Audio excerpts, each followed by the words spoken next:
how the system works.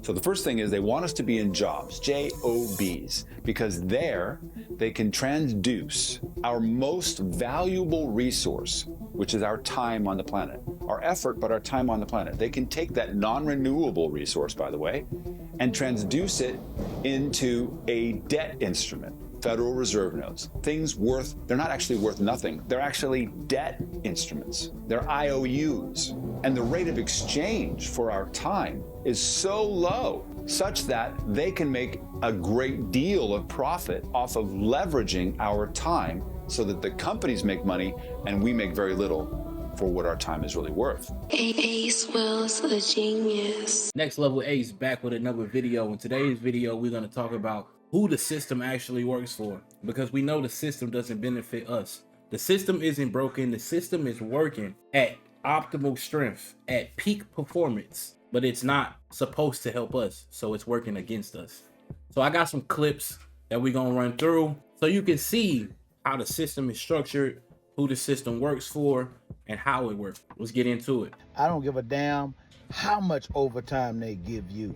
I don't care, because let me tell you, I done worked jobs in the oil rigs where I was getting 40 and 50 hours of overtime every single week. And I'm gonna tell you right now, I don't know nobody that got rich working on a job for somebody else, no matter how much overtime they got. And that's just a fact.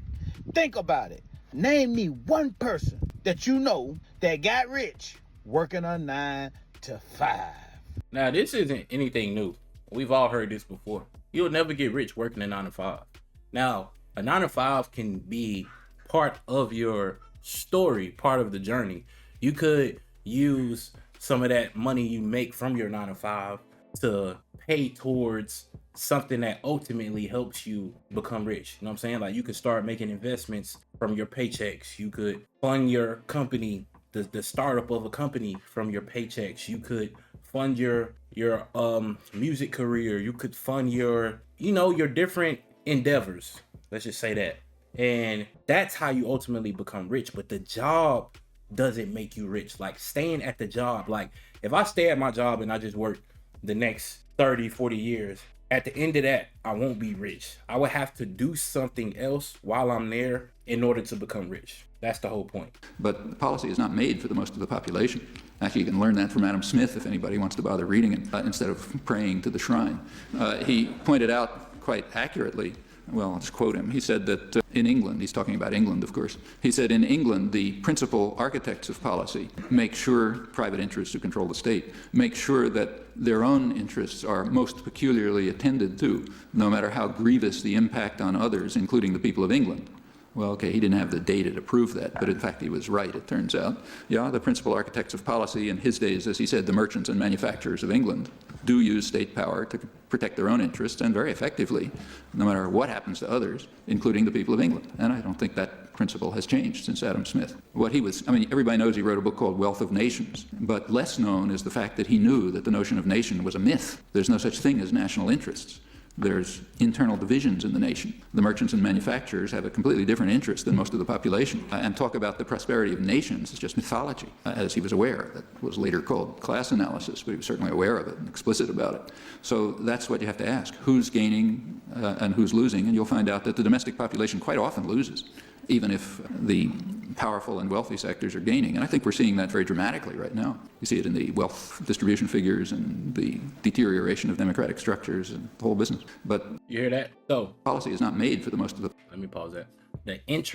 Our interests differ, obviously. Like, the owners of these companies, the people who run these nations and these countries, their interests are very different than the people who live within the nation, right? Who live in their country. So we want to live good, obviously. They don't really care about how we want to live or how we live, as long as they get what they want. And they're in a position of power, which they have more control over whether we get what we want. They gonna get what they want regardless. And there's like nothing we can do about it. That's just the system, is how it's set up to work. So in that video, he was talking about England, which this just applies to different places all over the world. It's not necessarily an American thing, but it's like the people in control don't really have the best interest of the people who live there. And it's really just that simple. So the question then becomes, okay, how do we maneuver within the system? How do we better ourselves? How do we beat the system? Can you beat the system? In a way, yes, to a certain extent, but you can never fully beat the system because someone always has a little more control than you or control over you in one way or another. You know what I'm saying? So it's a tricky game, but yeah, it's not by accident though. This is all by design. That's the whole point. I want you to understand this is not by accident. So when you feeling like you're behind, you can never get ahead, it's happening for a reason. Like these things are in place for a reason. I think it's time that we collectively abandon the notion that the purposes of systems are not exactly what they do. Healthcare, law enforcement, democracy even, American style, they are all systems of control. That's what they amount to. Keep people grasping for just crumbs relentlessly so that they are obedient, and the consequences of not running on the wheel are you're either dead, in jail, or destitute. That is the purpose of the system, full stop, because that is the consequence of the system as it's been set up. Money is meant to be siphoned upwards. So perpetually, we're always wondering like, oh man, why are things so bad? It's because they're supposed to be bad. It's because rich people want more constantly, and that is it. And when I stopped believing in the nice words that came out of politicians like Kamala Harris, Tim Walz, J.D. Vance's mouth, and when I started just observing what is happening in the world, that is when my political philosophy crystallized. It's time to stop deluding ourselves into thinking that, oh, healthcare is there to give you care. No, it's there to keep you desperate. Law is there to keep you safe. No, it's there to ensure compliance with the ruling class. Democracy is there so that everyone gets a voice. No, democracy is there so that we don't have real democracy. We have representative democracy where the Senate is filled with millionaires and billionaires that are only allegiant to their own class interests.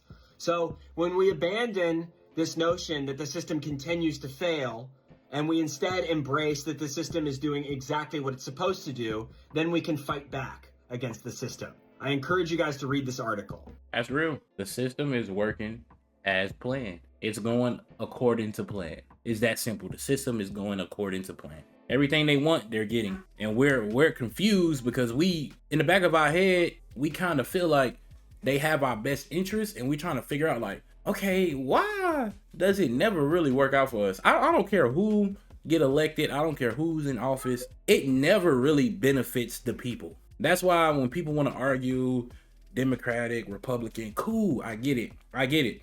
But the only thing that should matter, the only thing that should be important is, are we benefiting from whoever is in there? Which we hardly ever do, no matter who's in there. You know what I'm saying? They will pass laws and stuff to get us going like, oh yeah, that is good. But you also got to always look at the back end of it too. Like, okay, you did that. That seemed good for us, but why did you really do that though? Like, what are you getting from it? Because at the end of the day, these people aren't doing things that they can't benefit from. See what I'm saying? You know, some of us are really genuine out here. Some of us really want to see people succeed. We really want to see people do good in life. But then you come to the realization that everybody isn't like that. Everybody isn't genuine. A lot of these people don't care if you do good in life or not. Whether, you know, it's at their expense or your own expense. They don't care. They don't care. As long as they're doing good and they get what they want, they don't care about nobody else. And that's the tough truth that we just have to face. That's the tough truth that we have to face, man. These people don't really care, man. They don't, man. So we all got to come to the realization of what's going on. And we got to stick together in order to fight against it. But the plan is working so good that we all fighting each other instead of fighting them. Crazy, right? So now that we know that this world is being controlled by people who will never show their face, what do? We stop letting them convince us we're powerless. That's what we do. Because that's the biggest fucking lie ever told. The way you fight back, it ain't with guns or protesting. It's with knowledge. Learn how the system works so you can learn how to break it. Learn how money moves. Learn how taxes move. Learn how business moves. Look outside. Every store, every building, every ad you see, all of it wants one thing: your dollars. This whole fucking planet is a giant shopping mall, and we the motherfuckers that keep it alive. You spend money like breathing, you don't even think about it. And that's the real addiction. You don't need drugs when consumerism is the drug. So how do we fix it? Stop spending to feel good and start stacking to feel free. Every time you get paid, pay yourself first, even if it's just fucking $10. The same way that they built companies to control the world, you can do the same fucking thing to be free. You just gotta stop being a consumer in their world and start being the creator of your own world. We gotta learn the system. That was the next video, but we gotta learn the system. You can't master something you don't understand. You can't conquer something you don't understand. You can't beat a game that you don't learn how to play first. You know what I'm saying? If I hop on this game right now, if I hop on my PlayStation right now, right, and I put a new game on, I won't beat that game until I learn how to play it. And that's how life is. That's how the world is. It's the same way. You will never beat the game until you learn how to play it. So we have to learn how to play the game. Very important. We have to learn how to play the game. How the system works. So the first thing is they want us to be in jobs, Jobs, because there they can transduce our most valuable resource, which is our time on the planet. Our effort, but our time on the planet. They can take that non-renewable resource, by the way, and transduce it into a debt instrument. Federal Reserve notes, things worth, they're not actually worth nothing. They're actually debt instruments. They're IOUs. And the rate of exchange for our time is so low, such that they can make a great deal of profit off of leveraging our time so that the companies make money and we make very little for what our time is really worth. Then, do they pay you your full measure? No, they take half of it out as withholding on taxes that are unconstitutionally levied against us to take away even more of that labor transduced into worthless units, only to return it over a year later after inflation has made it even less valuable. Then we spend what's left and have to pay an additional sales tax, 7 to 8, 9, 10%. And one of my favorites is that even before we get those dollars, they take our money and put it aside for a retirement in an IRA or a 401k. And we think that someday in the future, the IRS will honor its word and that we'll get that money back without tax. And the IRS has stated plainly that they'll change those rules on a whim, even though they said they can't be changed. Even if they did honor their word, by the time you get it back, it won't have even made up the value that inflation was degrading it in the first place, and you've lost money. You might as well have just taken the tax hit. And then the resistance is that media cons us into thinking that we can have the riches of avarice by putting what's left of our money, after all the expenses and taxes, into a market that is designed to take our money and recycle it. And the best part about that is that we can't really deduct those losses more than $3,000 a year, and we will take up to 40% tax hit on the capital gains. Oh yes, and the more money you make, the more it's taxed. Does this seem like a fair system to you? Like there is a wealth strategy planned into having a JOB? That's tough though. When you look at it from that perspective, it's like, dang, we screwed all the way around. So they tell you, okay, well, start investing. That's always the thing. I even say it, you feel me? Because like in my position, if I'm being honest, it's like, okay, what else is there for me? Like, what else can I do? What else can I do other than like be a good steward of my finances and try to invest and multiply the income that I do have? You know what I'm saying? But looking at it from there, it's like, okay, when we're investing, we're feeding the system though. You know what I'm saying? We're feeding the system in hopes that somewhere down the line, the system rewards us. It's crazy when you think about it, because it's like, it's either you do what you've been doing, keep struggling, which is also part of the plan, or you invest and help us get even more. And, you know, hopefully 20, 30, 40 years down the line, maybe your investments will be worth your while. It's kind of tough. And they tax you for everything. We all know that. We get taxed for every single thing. Like, we can't do nothing. You can't get a car without getting taxed. Groceries, a house, nothing. It's crazy. I need you to understand that you're in a system that you don't understand. No one ever explained it to you. You're not dumb and you're not stupid. You don't understand the system. It's what you don't know that's killing you. But you think you know. There's a difference between making money and building wealth. You make money during the day, you build wealth in your sleep. It's compounding, it's stocks and bonds, it's ownership, it's home ownership, it's real estate. The biggest business in the world is real estate. So somebody's watching this and go, I don't need to watch this thing, man. I'm not part of capitalism. I hate capitalism. Well, you're going to be eaten up by it.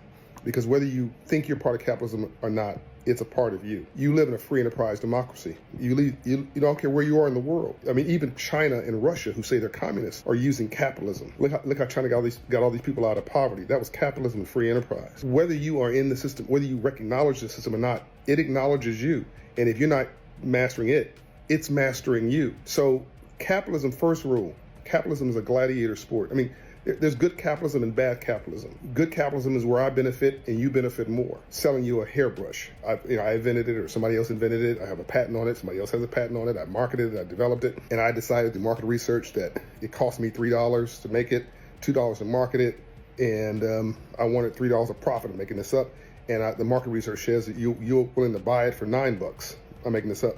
That's fair exchange is no robbery. That's capitalism and free enterprise and everybody won. So good capitalism is where I benefit and you benefit more. Bad capitalism is where I benefit and you pay a price for it. It's repressive, like slavery. That's bad capitalism, but it was capitalism, right?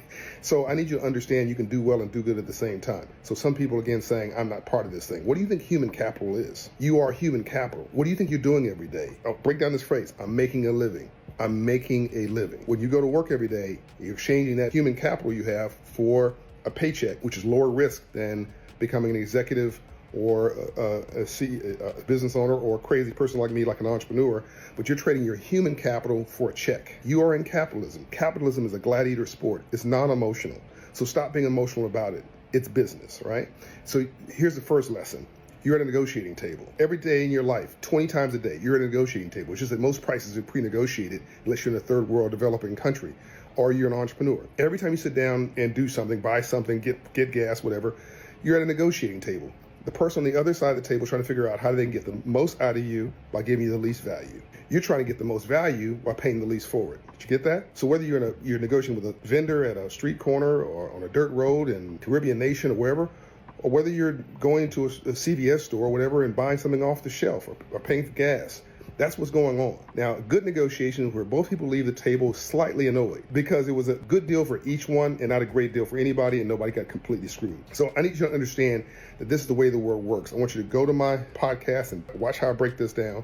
You've got to master this system. You've got to understand you live in a free enterprise. You cannot even watch this video without the phone you paid for. The government didn't give you the phone, the radio network, the television network, all the devices you're using, you paid for that. All right, civil rights, John Hope Bryan, I'm out. This is less than 5 minutes, a lesson on life and how you can master it. Let's go. Hey, you said a lot right there, man. It's starting to get dark. You said a lot right there, man. Like I said, you got to learn the system. We got to learn the game. In order to play the game, we got to learn the game. It's really that simple. The system is working. It's just not working for us. It's working against us. So it's our job to figure out how we can get this system to benefit us the way it's benefiting them. And another takeaway I got from that, man, is negotiations. Everything in life is really a negotiation. When you go get a house or apartment, you negotiate on price. You negotiate on rent.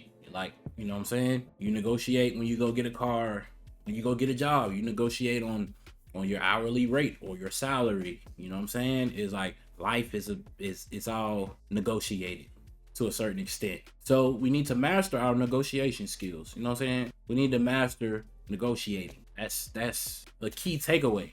That's a key takeaway right there. Look, just think about it for a minute. Almost everybody spends most of their life living in a totalitarian system. It's called having a job. When you have a job, you're under total control of the masters of the enterprise. They determine what you wear, when you go to the bathroom, what you do. The very idea of a wage contract is selling yourself into servitude. These are private governments. They're more totalitarian than governments are. But they can't legally murder you or prison you. They can't legally murder you, but they can control everything that you do. Well, again, the right-wing libertarian argument would be, well, you're free to leave at any time. Yes, you're free to starve. That's exactly right. You have a choice between starving or selling yourself to a tyranny. Look, just think about it for a minute. Hey, think about that. Think about that. You have a choice. It's either you survive or starve. That is crazy. The system is designed for you to either come along and survive or neglect it and starve. That's tough. The murder of that woman in Minnesota by ICE, that should not be unexpected. Rights are determined by power in the wilderness and in the West, and that's where you are. That's what your so-called civilization is. It's nothing but a bloody, cutthroat, ruthless, merciless wilderness. That's what you built, meaning you built nothing. You ought to understand the reality of your society, the reality of your culture. You have no right to not be violated. You have no right to not be abused. You don't even have the right to not be shot down in the street on your way to work. Do you understand? In your society, none of these things are even wrong. They're not wrong, they're not bad, they're not criminal if they are committed by those who have more power than you. Their power gives them the right to do it. And you only have the right to stop it from happening if you have the power to stop it from happening. Because all you're doing is asking the more powerful to refrain from enforcing their will against you. That's what you're doing. You're asking. You are literally throwing yourself at the mercy of the most merciless people on earth. The mercilessness of power in American society should not shock anyone. Violence by ICE and law enforcement isn't an anomaly. It's the system behaving exactly as it always has. These institutions were never built to protect the vulnerable. They were built to enforce power. For decades, others were the targets, so it was easy to look away. The only thing that's changed now is proximity. Now you might fall into the category of a victim. And when that happens, people suddenly realize what was always true. Unchecked power has no mercy, only interests. That's tough. That's tough. That's tough. All they care about is enforcing the power. They want you to behave in a certain way. They want you to conduct yourself in a certain way. They want you to abide by the laws and the rules that they set in place to keep you below them. That's tough. What are we gonna do, y'all? What are we gonna do? The more you wake up and you look around and you read these articles and you find out stuff about this, the more you realize we're really doomed. You know what I'm saying? The most you can do is wake up every day and try to make the best of your situation. That's really all you can do. It's tough, man. It's tough. Let me see if I got another clip. Nah, that's it right there. How y'all feel about that, man? What are you gonna do? Are you gonna learn the system? Or are you just gonna do what you've been doing? Or, you know, what's the answer? Do we have any answers? What's the solution? You know what I'm saying? What do we do? What do we do? We already work nonstop. We can't afford anything. Prices keep going up. And they're benefiting from all of this. We're struggling. Just think, we're struggling to pay for everything, but we're still finding a way. Even if we're scraping up pennies to pay. Guess what? They get paid. They're getting paid. And they're living great. They're living great. And we're struggling. What do we do? How do we outsmart the system? How do we master the system? How do we overcome, conquer? I tell you one thing for sure, we gotta work on working together. Now, we're all gonna have different opinions, different feelings, that's cool. But we have to have some common ground somewhere where we meet in the middle and we say, you know what? I feel this way, you feel this way. But we both can agree that all this is some bullshit.